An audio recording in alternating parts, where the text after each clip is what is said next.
or you don't know where the athletic department is, that's probably the first place you need to start in your city or where you live. And if you're not in a school with a university, chances are you have some sort of entity in that city that runs some type of events, youth events, civic events, church events that are sports centric. You can go there. Those events just don't happen.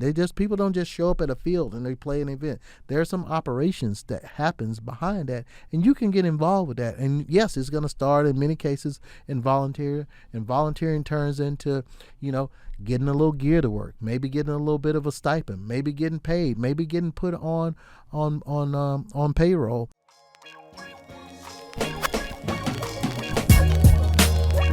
My name is Dr. Mark Williams. Welcome to my masterclass. I have a PhD in education from West Virginia University. I have a master's in sport management and an MBA from the University of Massachusetts.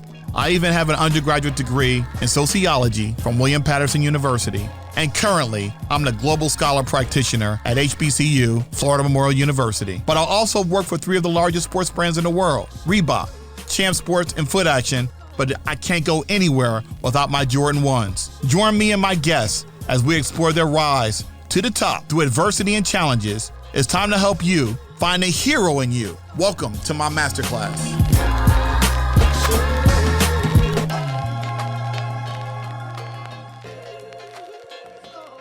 Good day, good people. You're listening to Dr. Mark's Masterclass podcast. Welcome to another show, my third show in the last 3 months, because I've not done a show since my mother passed. Many of you know she had lupus, cancer, and diabetes. Mom was a warrior, and this thing called COVID, 2 weeks in, my mom's no longer here, and so that's why this thing is so important. But today on the show, I had to take it off because I'm socially distanced with my amazing guest here. I've known this man for a long time, but I just want to encourage you to practice social distancing, wear the mask, and even those of you who have not gotten vaccinated, I know it's your choice, but I really would like to see us protect each other.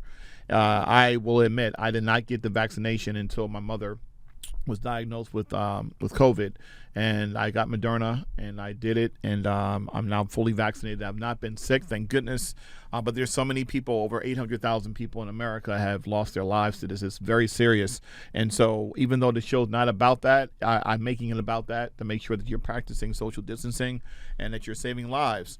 But today we have a very important and special guest. All our guests are important and special, but today is very special for me because this is a man that I know for a long time and admire. As you know, we're listening to MAP Esports Network, powered by Innovation Media Enterprises. Aaron and Sia, I pray you get better quickly. My fearless producers, I've got my man Gage on the wheels of steel, my sound engineer. Thank you so much for all you do. And this could not have happened if it wasn't for our fearless leader, our CEO, the man that made it happen, the RZA, the head, Jacob Miles. Thank you, brother, for giving me this wonderful opportunity. But today we have brother Scottie Rodgers. Scottie is one of the best sports communications directors in America. I would even venture off and say the world. 27 years he's been doing this, okay? Currently, he's the director of communications at Goodyear Cotton Bowl Classic. Many of you know the Cotton Bowl. He was a former associate commissioner of strategic communications for the Sun Belt Conference. He was a former associate director of athletics for strategic communications at Tulane University. He also was the associate executive director of communications and external relations, long title, for the Ivy League. Yeah, you know Ivy League, Princeton, Cornell, Dartmouth, Harvard. And who also was the former senior director of university relations for CBS Interactive. I can go on and on about this brother, Scottie Rodgers. Brother, what's up, man? How are you? Man, glad to be here. Yes, man. I'm digging the Cotton Bowl swag you got there, the vest joint you got on. I'm so proud of you, man. Thanks, man. It's good to be here. Proud of you with everything that you're doing. You're just changing the world with what you're doing, with all the different things that you're bringing to the table. And I know you're going to do and continue to do great things at Jarvis Christian. Thank you.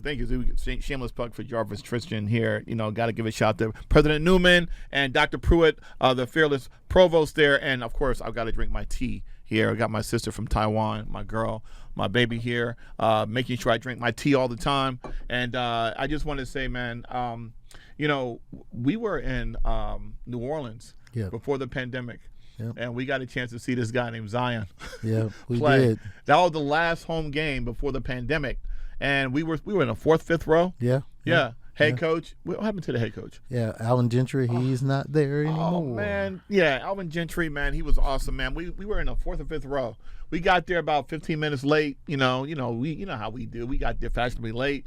And I got to give a shout out to my man Ron Adams, associate coach, head coach at Golden State Warriors with Steve Kerr, Mike Brown up in there. So that's how the introduction was made. My good friend Ron Adams made the introduction and made sure that we got a chance to go to the game. And then he was supposed to be coaching the game, and he's looking up in the crowd waiting for me to come. Mm-hmm. And the minute that he saw us there, he waved to us. I mean, what NBA coach does that?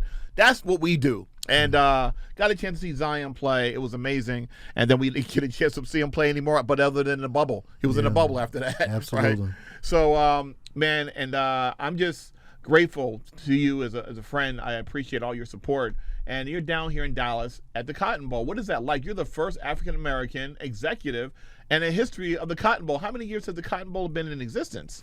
Well, the game started in 1937. So now over time, the staff has grown. Yeah, that math. This is our 86th Cotton Bowl coming up. Okay. Coming up this year, and on New Year's Eve is our 86th. So obviously they didn't have the staff that they have now, but over time. But if you talk about more modern day history, when they really created the Cotton Bowl Athletic Association, which is really the staff that runs the Goodyear Cotton Bowl Classic, I am the first person of color to have a full-time position with the organization. And that sounds weird to say out loud, but I've had a long relationship with this organization. I didn't just show up and get this job with the Cotton Bowl. This is I had probably the longest, we joke about it, I had the longest interview that anybody had. I've had a 21-year interview because I worked 21 Cotton Bowls before I got an opportunity when the person, Charlie Fisk, was looking to step back from his role from VP of Communications, and he moved into a historian role to step back, and they had the director's position open for communications, and I was the person that they looked at, and I was a natural fit because I had been around for 21 years, and I had seen the inner workings of the game, and I have a passion for the game and a love for the organization and all the different things that they do, and I've learned so much about what we do since I started back in August. So it all just matched up. The pandemic has been very crazy and very weird, but I've also got the job that I've been ultimately wanting and moved to a city that I have a lot of love for. I've been a Dallas Cowboys fan since I was 6 years old. Born and raised in Alabama. You live here, you got to represent. You got to represent. Yes. And now every day I get to walk into the stadium that they play their games in. So, it's just been amazing from that standpoint. Yeah, so we got to give a shout out to Michael and Marty. Michael, I got a chance to meet. You're one of your chief marketing officer, Michael Conradi. He's truly amazing, a legend in the industry. And then Marty, you introduced me to Marty actually too. Yeah. So the shout out to the Cotton Bowl crew over there, all the amazing people there. But one thing that I think a lot of you missed, what he said was he was working in industry for a long time. He volunteered for 21 years, okay? He didn't get paid, okay? So a lot of people out there don't understand the value of hard work and volunteering and thinking that they have to get something out of it. But you were doing that out of the love for football and just the people that you met at the Cotton Bowl, not even thinking that you're going to get a job there 21 years later, right? Not really. I started when I was working in my first job out of college, which was at the Southeastern Conference office in Birmingham.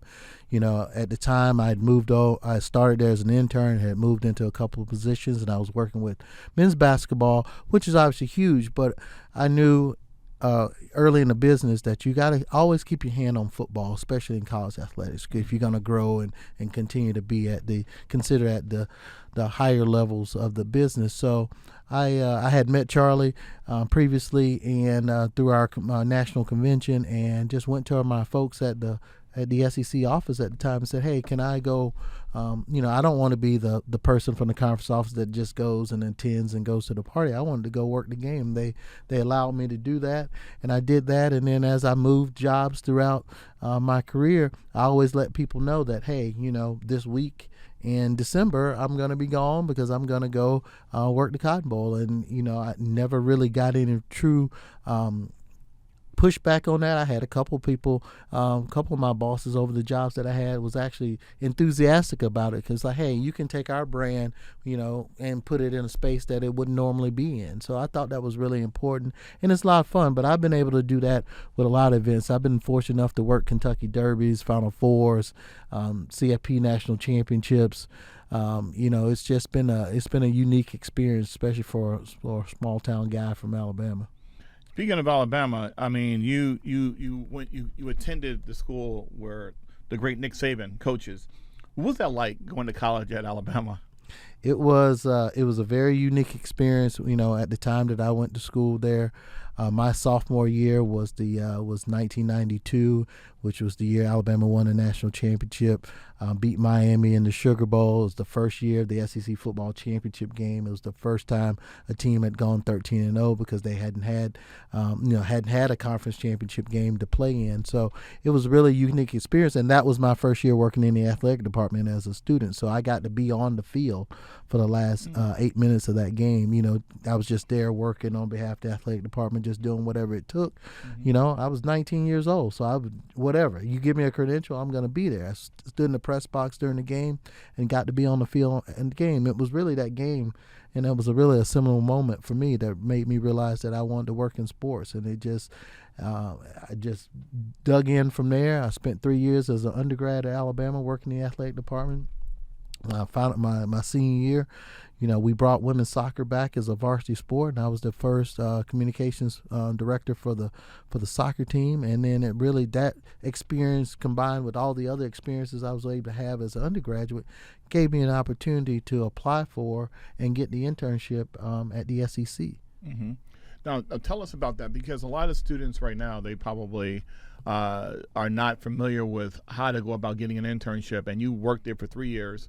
You didn't know they were going to win a national title, but you stayed there and stuck with it. What was that experience like, and what kind of advice would you give to a young person today if they want to get into sports and they're at a university? Well, many of them, they look at Goodyear Cotton Bowl Classic, Super Bowls, Final Fours, national championships, and they want to reach out to those folks and want to volunteer for those events, but yet won't walk across campus and go to the athletic department at Alabama, at Jarvis Christian, and say, hey, can I volunteer to work a track meet, a baseball game, a football game? You got to start right there, right around you. A lot of times, a lot of people's start in sports doesn't start with working the biggest event. You got to start working with, with what's right around you. So I would tell a student that's sitting on the campus right now, if you don't know who the AD is, the athletic director, or you don't know where the athletic department is, that's probably the first place you need to start in your city or where you live. And if you're not in a school with a university, chances are you have some sort of entity in that city that runs some type of events, youth events, civic events, church events that are sports centric. You can go there. Those events just don't happen.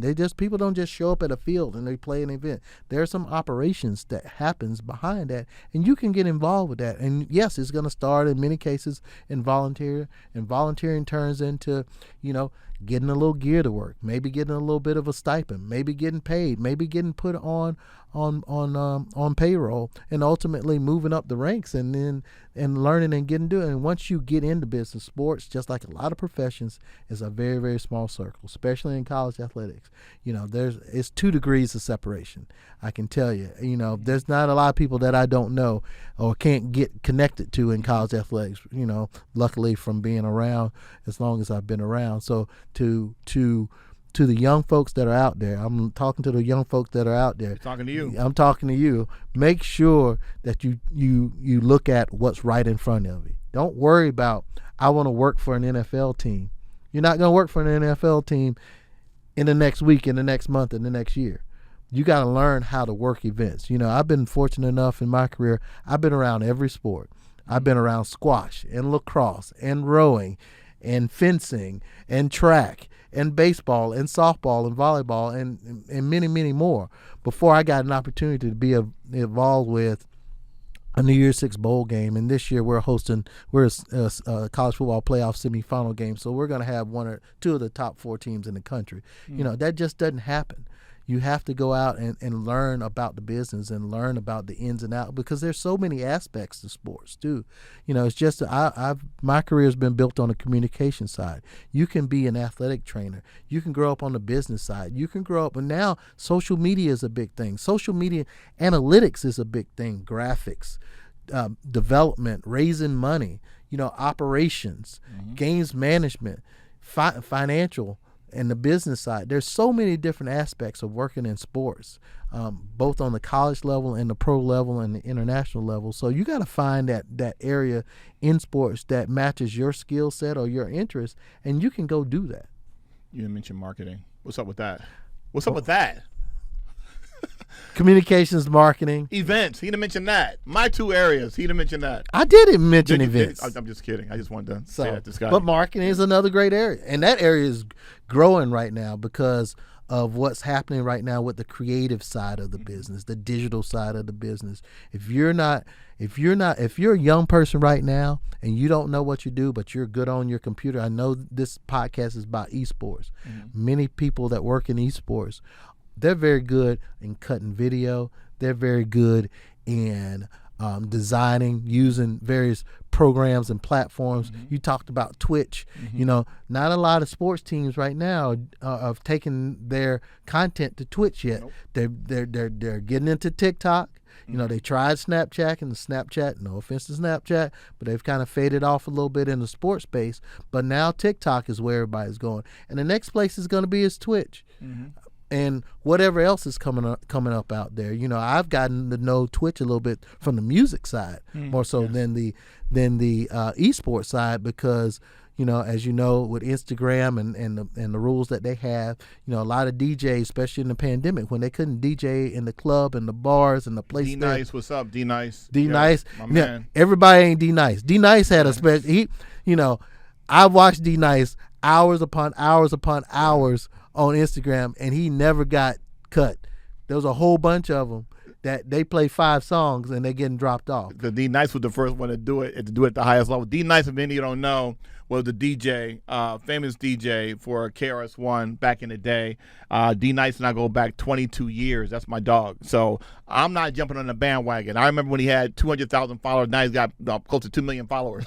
But that's my guy. And he is one of the few people that kind of, during the pandemic, just took it and ran with it.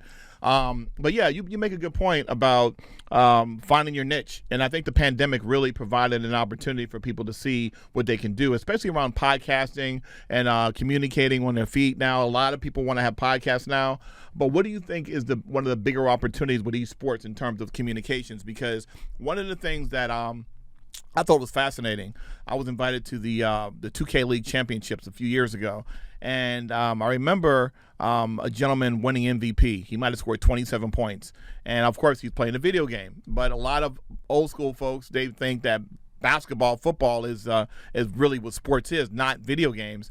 And the guy scored 27 points, and they had a communications person in front of them with a microphone, and they asked him how he felt after scoring 27 points. And he acted like he was like LeBron. He was like, he had a towel around his neck, a Gatorade in his hand, and he was like, I scored 27 points. I'm really tired. And he said, drink your Gatorade. And I'm like, what is going on here? So the communications person and the esports arena is now Bob Costas interviewing the player of the esports game. Well, I mean, what is this world coming to? I mean, it's amazing to see the transition of this. Absolutely. How do you feel about that? And have you thought about maybe dabbling into esports yourself because of your background in communications? Well, look, every sporting entity needs communications.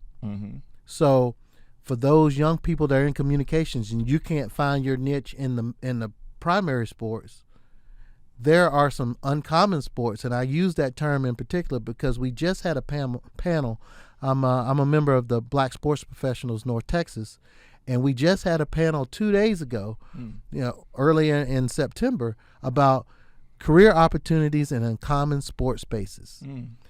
We also had one that about. We had a couple months ago about esports. Yes.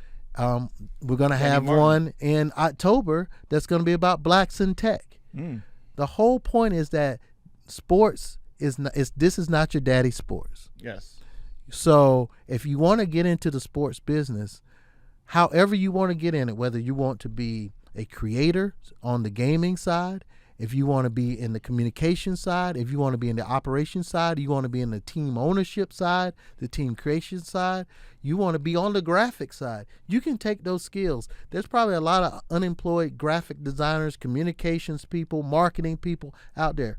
Well, go find an esports team and go market for them. Go find an esports team and help them get them publicized in the trade magazines or maybe into some more mainstream publications. So you can use your skills. If you're a good communications person, if you're a good marketing person, your skills can translate across the board. And esports is an area, and I got to use an analogy. You got to hang in with me on this one, but I'm going to use an analogy. I'm a big wrestling fan. I grew up with wrestling. What kind of wrestling? I'm talking WWE, that NWA, kind of WCW. You're not talking about Iowa wrestling. You're talking about... No, I'm not talking about you're talking Greco-Roman about wrestling. You're talking about the fake stuff. Sports entertainment. Get it right. Sports entertainment. So, but a lot of people knock it. But if you go into... I've gone to WrestleMania, and you walk down the street, you'll see a person of every color, every age, every socioeconomic background.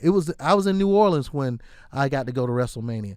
I walked down the street, I would see a grandma that's 75 years old, and I would see a Latino couple with a young kid, and I would see a black family here. You would see all different types of people follow it. It is a worldwide sport. That's why a lot of these wrestlers, when they get really good, they go over to Japan. They go over to Mexico. They go into Canada. They go into so many other parts of the country, of the world. And, maybe they go to Taiwan too. I don't know.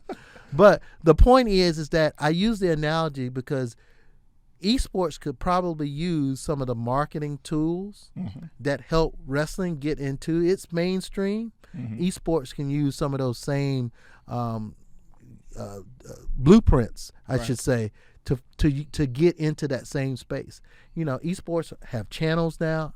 I don't have them, but I know they exist. 24-hour channels that's talking about their content, their events. Here in the Dallas-Fort Worth area, we obviously have the Esports Stadium. Right. And I had one of my high school friends, one of my best friends from high school that I graduated with. He came here not too long ago. He lives in the Austin area. He brought his son up, and they spent, I think, 8 hours in their and they were fans. They were not there to compete. He was just bringing his high school son up to spend some time with him, have some good father-son time, and they sat there for 8 hours watching this esports tournament. I didn't go. I'm not one that gets into all of that, but I appreciate what it's doing and what it's adding to the sports conversation. Well, one of the things that I want to touch upon what you talked about is that you talked about the gaming industry, taking its cue possibly from WWE. And you're right. I mean, it's a $200 billion industry. I mean, in a video game industry, esports represents only 7%. It's only a sliver of it. And I'm thinking, imagine if some of the executives in marketing from some of the big brands, NBA, NFL, Major League Baseball, were to come to the video game space, especially the esports space, and lend its knowledge to that space. It'll grow exponentially. I think so. And I think you have a point. That everything that you do in sports, every career opportunity in sport, as well as any major that you have, whether it's photography, if it's law, you want a law degree, if you want to do physical training or personal training, if you want to do nutrition, if you do psychology, all of those things can be translated into the video game industry. And a lot of parents, they don't know. A lot of parents are focused on my son or my daughter's playing the game. Oh my goodness, why are they playing the game? It's not about the game. It's about the other things around the video game in terms of getting career opportunities. There's only 88 colleges in the country that actually have a major for video games or even a concentration. Then you have the people that are playing intramural sports for video games. That's about 2,500, 3,000 colleges. Then you have only 500 colleges that give full scholarships to play varsity esports. You know what I'm saying? So I think once parents start to learn the nuances of it and learn the intricacies of the esports, as well as high school kids and middle school kids, and they start to buy into it, and I think it's going to be something that it's not going away. It's definitely not going away. Last year, the top 10 sporting events in the whole world 6 were esports events. 6 of the top 10 events in esport and video game industry. Beyond video game, the sports, Super Bowl, NBA All-Star Game, Major League Baseball, every All-Star game in hockey. Esports was 6 of the 10 were esports related events. That's insane. Now let me ask you a question. So you, even though you are considered, as you talked about, this is not like your parents' sports growing up, and I know that's not something you do every day. When you were a young person, well, you are young still. When you were a younger Scottie, when you were the younger Scottie, little Scottie running around, what games did you play?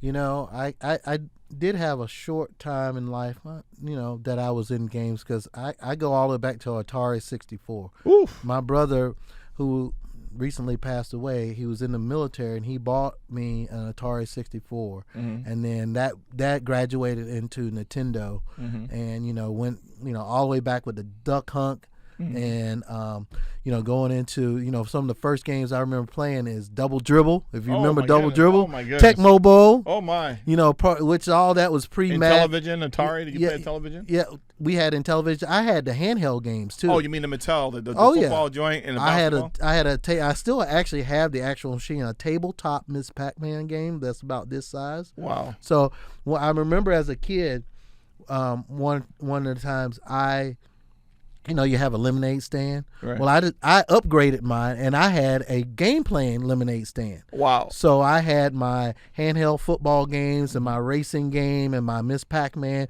and you could play. You had to give me a quarter to play the games, and then you could also buy the lemonade too. Wow, Scottie the entrepreneur. So absolutely. Hey, but that was big then. Right. And I got into it, and went into the Mario Brothers and the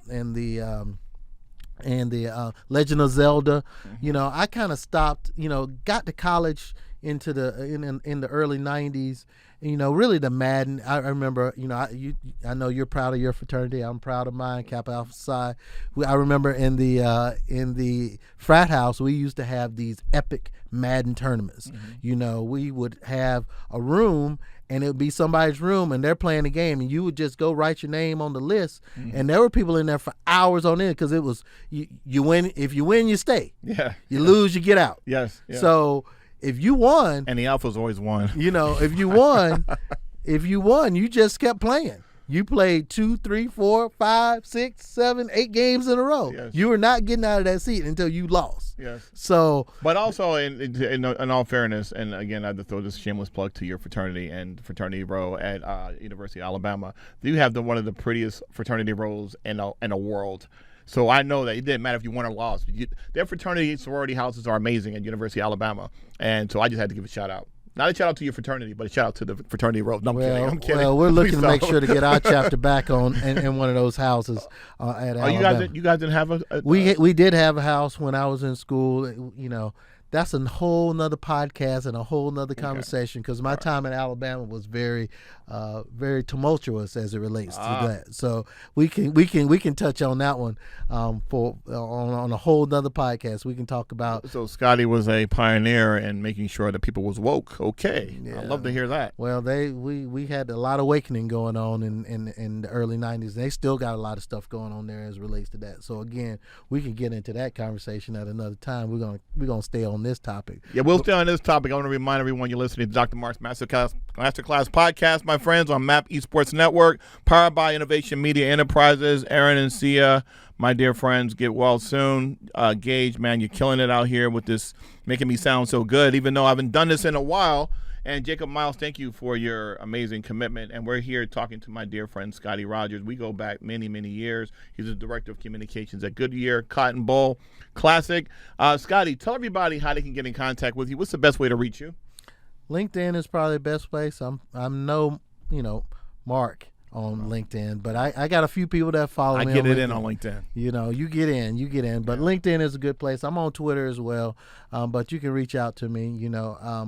I'm one of those people, as a communications person, I use my platforms to communicate and connect and move the conversation forward. You know, for me, I keep my Twitter and my LinkedIn a little bit more, business-like, obviously LinkedIn, and, you know, where Instagram and Facebook is personal and more fun. But because that's just how you have to do, especially when you're a communications person. You have to be careful of everything you say. And that's something I want to say while we're on that point. And I'm going to talk to all those young folks out there. Keep your social media tight. People are getting jobs in this world that we're in right now off of their social media and sitting on a Zoom and talking to somebody, because we're still dealing with this pandemic. The in-person interviews maybe not happening, but in sometimes for the positions that are more junior. You know, your internships and your entry-level position, they're more willing to take a risk off of a Zoom or, you know, something virtual. But people stop when they see what you're putting up on your social media. I'm not telling you not have fun. I'm not telling you don't curse. I'm not telling you don't touch on, you know, sensitive topics, but be careful. And if you did it 2 years ago, 3 years ago, 5 years ago, go find it and delete it. Because how many players have you seen in the NFL or Major League Baseball or National Hockey League that got in trouble for a tweet or something that they posted? They're 22, but they posted it when they were 17. And you need to. And I think that also goes to young people that are also playing video games, because they're out there playing with multiple people. Absolutely. And at many times you may say a racial slur, or they said something sexist, or what do you say to those young people as well that are doing things currently that might not be doing the right thing in terms of how they're communicating in the video game space? You know, it's really the same message. You know, they're on that platform on Twitch. I've gone on Twitch a little bit, so I don't know everything about it. But if you think that it goes away after you say it, that's not true. People said that about Snapchat. Oh yeah, I just snap and nobody ever sees it again. Right. That content is still out there somewhere, somehow, some way. Right. May not be easy to get to it, but it's out there. So when you're playing those video games, and as you know, Mark, in the esports space, you're playing a lot of times with people internationally. Right. You know, and a lot of times these games are happening at all hours of the day and night. Be careful what you say. If your headset is on, your headset is on. Treat that like you would treat that if you're talking to your mama. Right. You know, if your mama if you don't want your mama to hear you say it, you probably don't need to say it. Good advice. So great advice. You know, it's just so important, because people forget that you get so caught up in this whole thing, and I do think people forget that space is a place where that can get you in trouble. It can elevate you. It can promote you. It can amplify you in a positive way, but it can knock you down in a negative way just that fast. Well, Scottie, we've learned so much from you today, and so many nuggets you dropped. I'm honored and proud to be your friend, confidant. And a lot of times people say, "Yeah, I've known this guy for a long time." I've known you for a minute, and you've always been consistent. You've got integrity. You're a good person. You've always welcomed me in. You always connect me to people. Not everybody does that. Everybody likes to take advantage of people if they think that you have something going for yourself. And Absolutely. I just am grateful to know you as a friend first, more than anything. I don't think in the time that I've known you, the things that you've done, I don't think I've ever asked you, hey, hook me up, get me something, because we wouldn't be friends, obviously. And the same thing, when I remember when I got the tickets to go to the game, the Pelican game, I thought of you first. And, I said, this is a brother that's never asked me for a thing. We've always talked about getting together. It was a great time to fellowship with you. And again, I'm happy that I'm close to you now, living down in this area in Dallas. Absolutely. I'm looking forward to you coming up to Jarvis Christian College to talk to our students about communications and how they should communicate on their feet as well as with their pen. A lot of people do not find the value in that, but I appreciate all your wisdom today, all your nuggets you drop. You've been listening to, I've been talking to my brother, Scottie Rodgers, the Director of Communications at Goodyear Cotton Bowl Classic. Tell me again, when is the Cotton Bowl Classic championships going on this year? When is it and where is it? This year we are a college playoff semifinal. Our game is on New Year's Eve. We don't know the time yet. We're either going to be middle afternoon or a primetime game, which being a college football playoff semifinal, that means we're going to have either the 1-4 matchup or the 2-3 matchup. So we're going to have two of the top 4 teams in the country playing at AT&T Stadium. It's going to be a great way to ring in the new year. It's going to be electric. It's going to be exciting. It's our 86th Classic. This bowl game has been in this community that's 9 decades. And the number of people that have played in this game, the number of people that have enjoyed this game, and the number of people that support this game is vast in this region and, frankly, in this country. So we're excited anytime when we can showcase what we do and what we do best with the Goodyear Cotton Bowl Classic. And we want folks to come out, buy tickets, come to the events. Hopefully everything will continue to move forward, and we can continue to have a more open environment and get back to what we know is normal in the world, especially in the world of sports and especially around big-time sporting events. So like you said at the top of this show, I hope everybody continue to do everything that they need to do in their personal lives to stay safe so that others can be safe, so that we can get back to living the way we used to. I could not have ended it much better than that, my dear friend, Scottie Rodgers, Director of Communications at Goodyear Cotton Bowl Classic. You've been listening to Dr. Mark's Masterclass podcast on MAP Esports Network, powered by Innovation Media Enterprises. Again, shout out to Aaron and Sia. Thank you for being great producers, great friends. Gage, again, thank you for putting on another great show. And Jacob Miles, thank you for this wonderful opportunity that you've given me. And obviously to Jarvis Christian College, I'm always going to sign off. These are the people that pay my bills. That's right, Jarvis Christian College in Hawkins, Texas. HBCU, thank you, Dr. Newman and Dr. Pruitt, for everything you've done for me. And I just want to say again, my friends, this right here saves lives, okay? And I happen to get this particular mask, and I think this is one of the masks that will protect you. But use it. Please use the mask, my friends. If you get a chance to do the other things that you need to do for yourselves, please do that. Vaccination, again, that's a personal choice, but I advise it. Please do it. I want to get back to hugging people again and not wearing a mask, but we've got to do the work. And remember, you can control 3 things: what you think, what you do, and what you say. That's it. You can't control anybody else. What you think, what you do, and what you say. And again, if you do those 3 things, you will go very far in life. Have a great day, my friends. Peace. Thanks for